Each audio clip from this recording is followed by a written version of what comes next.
connaissez probablement Océane. C'était une ancienne candidate de télé-réalité qui s'est exportée sur internet, qui a réussi à ramener des millions d'abonnés sur YouTube, sur Twitch et sur TikTok. Du premier abord, on a l'impression que c'est un rayon de soleil, mais c'est assez vite qu'on se rend compte qu'elle a quand même eu pas mal de polémiques. Compte sa marque de vêtements Coucou Guys, ce sont des pulls qu'elle a vendus 95 €. 95 € le pull, j'espère qu'il me tiendra assez chaud quand je monterai l'Everest. Mais elle compte aussi sa marque de canette Maison Bagarre. L'association Addiction France aurait songé à porter plainte contre elle pour non-respect des normes sur la publicité.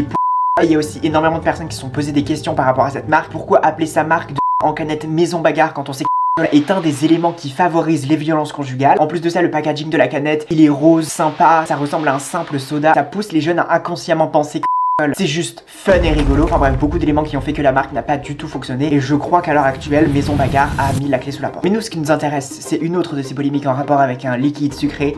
C'est sa collaboration avec Coca-Cola. En juin 2024, elle fait une vidéo YouTube intitulée Qui sera la prochaine star de K-pop. Et dans cette vidéo, elle est en partenariat avec Coca-Cola. Juin 2024, c'est aussi le moment où le génocide du peuple palestinien par le gouvernement israélien est le plus médiatisé. Des millions de personnes en ont parlé sur internet et il s'est mis en place de nombreux boycotts contre des marques qui ont apporté leur soutien à l'armée israélienne, comme par exemple L'Oréal, McDo, Starbucks ou encore Coca-Cola. Évidemment, des gens vont finir par la call-out et de base, elle ne va pas du tout répondre, jusqu'à ce que quelqu'un sur TikTok fasse un collage avec sa vidéo en lui demandant comment est-ce qu'elle a pu collaborer avec Coca-Cola en pleine conscience alors qu'on est en plein dans le moment où le monde se réveille sur ce qui se passe en Palestine. Ce à quoi elle va répondre avec une vidéo tout à fait mature, en disant qu'elle ne connaît pas le nom de toutes les marques à boycotter en public mais à consommer en privé. Elle ira même jusqu'à critiquer les cheveux du mec qui la call-out.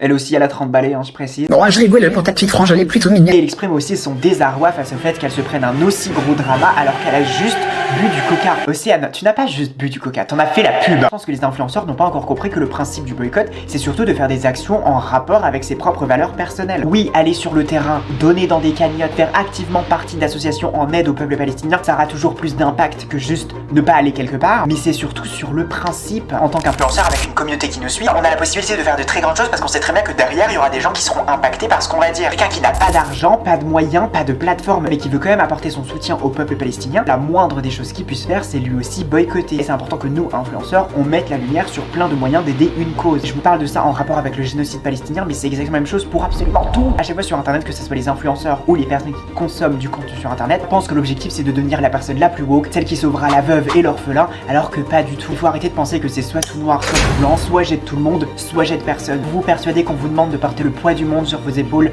ce n'est pas vrai. On vous demande juste de faire du mieux possible.